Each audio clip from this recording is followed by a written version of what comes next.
Olá a todos, meu nome é Heloísa Pereira e estamos de volta aqui no Meteorologia para Agricultura, dessa vez para um vídeo diferente, especial. A gente traz análise e previsão, mas traz também uma especialista, uma engenheira agrônoma com um mestrado em agricultura, para contar para a gente um pouquinho sobre essa cultura, que fez. Hoje foi o Dia Nacional do Café, nesse dia 24 de maio, e ela vem para contar um pouquinho para a gente mais informações sobre essa cultura. Uma convidada super especial, seja muito bem-vinda ao canal, Julie. Obrigada, Heloísa, pelo convite. Eu fico muito feliz em participar do seu canal. Eu acompanho você há um bom tempo. Foi um prazer, é um prazer para mim estar aqui falando, principalmente nesse dia de hoje, que é comemorado o Dia Nacional do Café. Então, eu tenho o prazer de poder contribuir com esse conteúdo. E vamos agora para o vídeo de hoje. Vamos lá, Gil.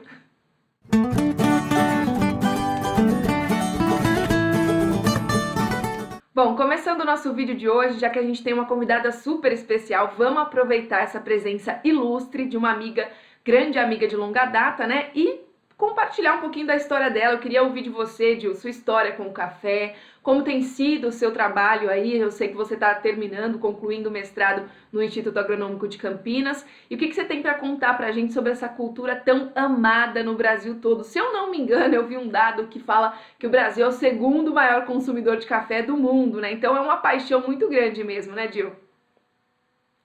É isso mesmo, Luísa. Obrigada pelas informações. Só complementando o que você disse, eu sou engenheira agrônoma formada pela UFSCar e agora eu estou finalizando o meu mestrado no Instituto Agronômico de Campinas, que é uma referência no setor de café. Ele desenvolveu aí mais de 67 cultivares de cafés que são muito utilizados no Brasil. Durante o meu mestrado, eu trabalhei principalmente com a cultura do cafeiro, visando determinar as melhores formas de manejo para melhorar a qualidade da bebida do café.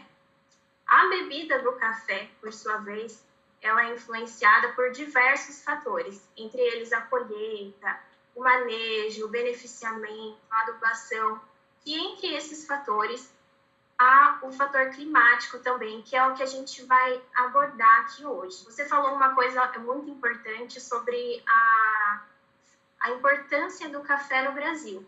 Realmente, hoje, o Brasil é o maior produtor e exportador de café no mundo. Ele tem bastante representação.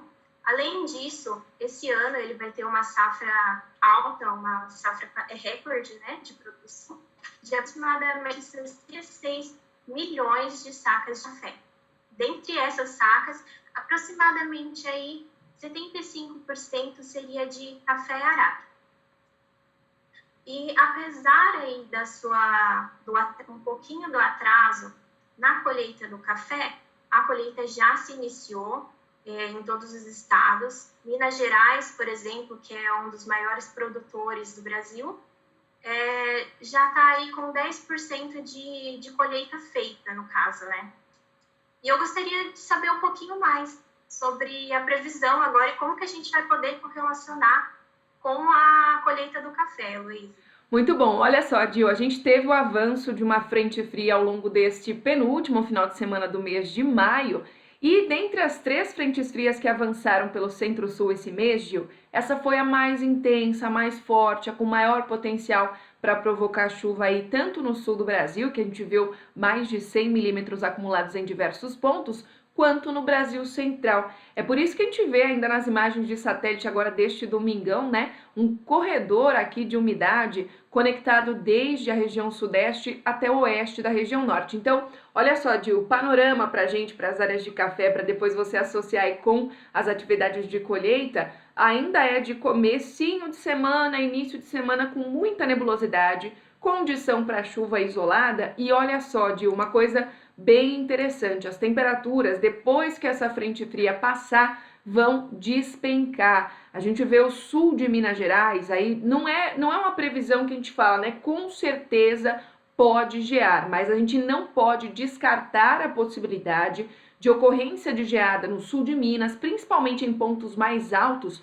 justamente por conta do que a gente está vendo na previsão. Grande parte dos modelos está indicando a madrugada de terça, quarta-feira, extremamente gelada, com mínima que pode ficar aí na casa dos 5 graus.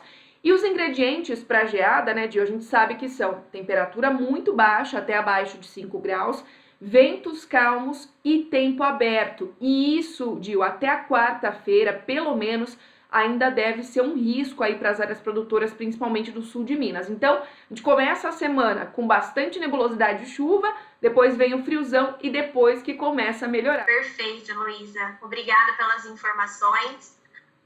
Bom, relacionando o que você disse agora, o café, a cultura do cafeiro, embora seja importante a chuva e a umidade para o seu desenvolvimento, quando isso vem intensamente, principalmente nessa época de colheita, isso vai acabar atrapalhando um pouco. Principalmente quando ocorrem chuvas, pancadas de chuvas muito intensas, a entrada do maquinário na área acaba sendo complicada.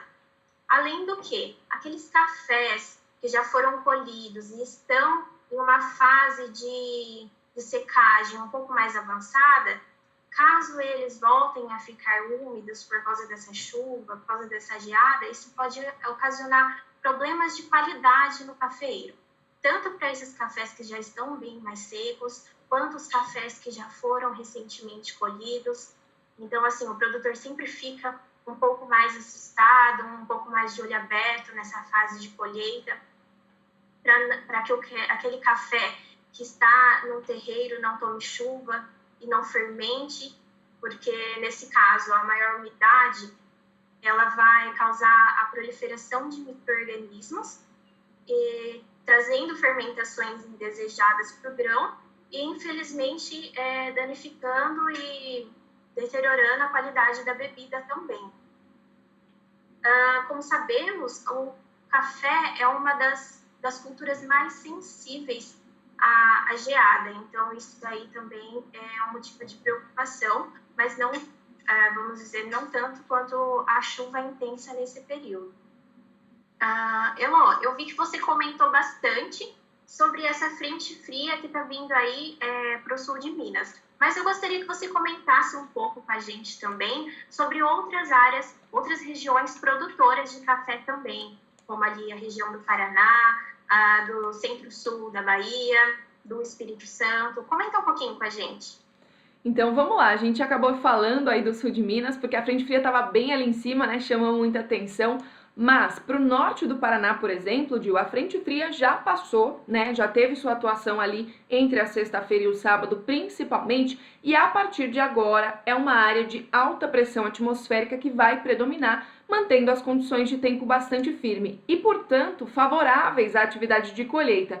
E olha só, diferente do sul de Minas, que a gente comentou sobre a condição de chuva no começo da semana e depois geada, o norte paranaense já não tem previsão de tanto frio assim. Claro, é muito frio, né? Principalmente a sensação térmica deve cair muito, 7, 9 graus de manhã, mas o risco para geada ali nas áreas do norte paranaense é bem menor do que no sul de Minas, viu, Gil? E com relação à chuva lá nas áreas produtoras de café do centro-sul baiano, a frente fria, que agora tá ali na casa entre o Rio de Janeiro, o sul de Minas Gerais, vai chegar para o centro-sul baiano e também provocar algumas instabilidades ali na região. Então, tem previsão de pancadas de chuva isoladas que podem aí, como você bem mencionou, atrapalhar um pouquinho as atividades de campo do centro-sul baiano. Mas, né, a gente sabe que outras culturas ali na região poderiam ser beneficiadas, principalmente milho, áreas de pastagem, por essa chuva que está chegando no centro-sul da Bahia. É por conta do avanço da frente fria mesmo, viu, Gil?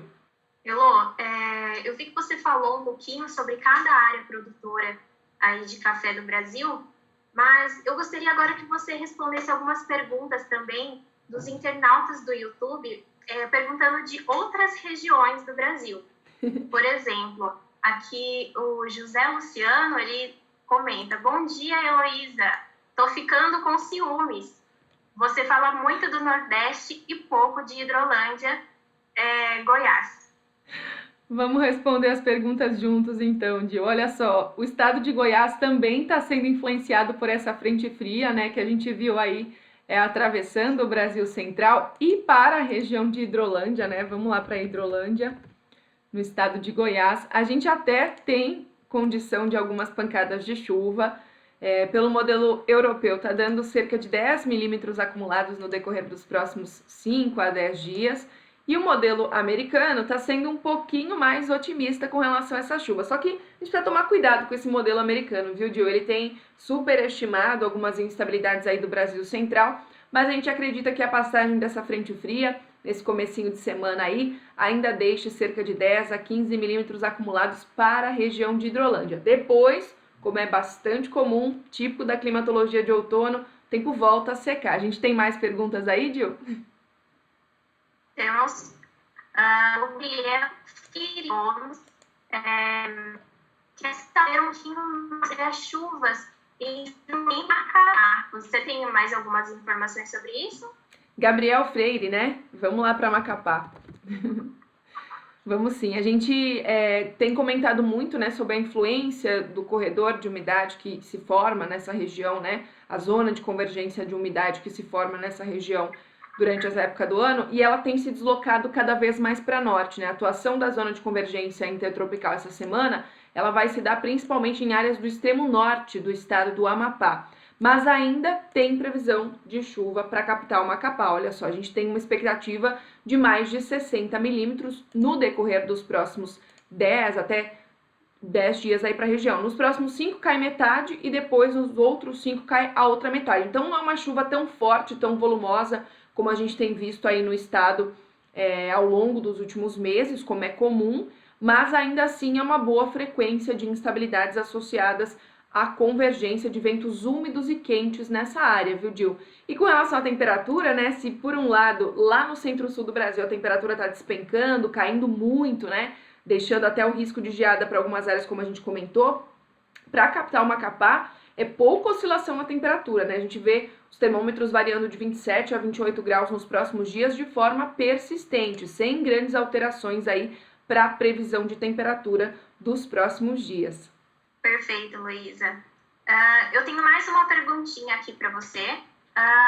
Rodrigo Juliano comenta que aqui no sudeste da Bahia, nos últimos 15 dias, choveu mais de 80 milímetros e não tinha previsão para isso. Ele está perguntando se isso pode voltar a acontecer.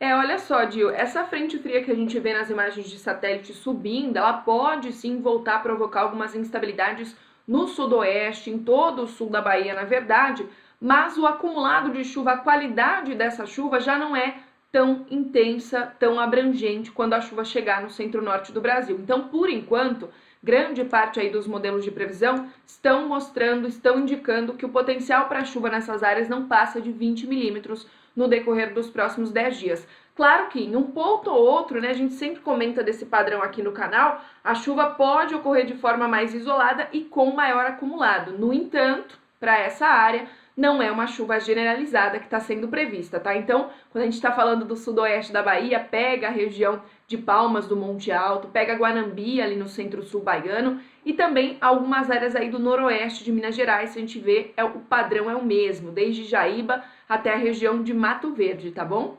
Tudo bem, Heloísa. Eu vou agora para o último comentário, que é Paulo Benozzi.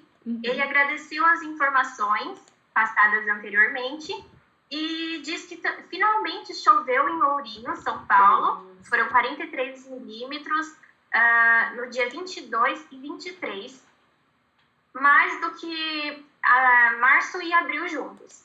Então, tem previsão de continuar essa chuvinha nos próximos dias também? Olha só, Dio, a gente realmente, né, esse relato do Paulo, eu vejo que ele sempre manda mensagem pra gente no canal, comentando sobre as condições de tempo ali do centro-sul de São Paulo, do centro-oeste, da região de Ourinhos, e de fato, abril, né, abril e maio inteiro praticamente foram marcados por tempo mais seco, não teve chuva significativa, e como a gente falou, essa foi a frente fria mais forte, mais intensa que chegou ao Brasil Central. Mas a partir de agora, seguindo a climatologia, se cair alguma chuva, é no final da semana que vem, né? A gente não tem previsão de chuva para essa semana, apenas na semana que vem começam a aparecer algumas instabilidades no centro-sul, ali no comecinho do mês de junho, e Por enquanto, os modelos não enxergam grandes acumulados aí nos próximos 10 dias para a região de Ourinhos. Foi de fato uma chuva que caiu de forma mais isolada, com acumulado bem intenso, aí bem expressivo entre Ourinhos, Assis, Marília, mas não deve voltar a acontecer, pelo menos no decorrer dos próximos dias. Aliás, Gil, essa é a característica típica do outono, né? Chuvas mais espaçadas, com menores acumulados, está seguindo um pouco o que já é previsto da climatologia, mas de fato, essa chuva do dia 22 aí foi bem expressiva, bem acima, inclusive, do normal para essa época do ano. Bom, pessoal, obrigada a todos pela atenção. Esse foi o nosso vídeo de hoje com uma participação super especial aqui da Gil. Ela já está convidadíssima para voltar outras vezes para conversar mais com a gente sobre café, sobre cana, sobre laranja. A gente quer saber tudo da engenheira agrônoma, né? Muito obrigada, Gil, por estar aqui com a gente hoje, viu? Eu aqui agradeço, Heloísa, pelo convite. Foi um prazer enorme estar participando aqui com você. E eu espero, sim, continuar fazendo outros vídeos com você, agora abordando outras culturas. E mais para frente a gente pode combinar, sim. Obrigada, Heloísa, por tudo. E obrigada aos internautas também. Valeu, Gil. Até uma próxima. Se vocês quiserem deixar alguma pergunta para a Gil, deixa aqui embaixo. Se inscreva também no nosso canal. E é isso aí. Tenham todos uma excelente semana. Cuidem-se todos.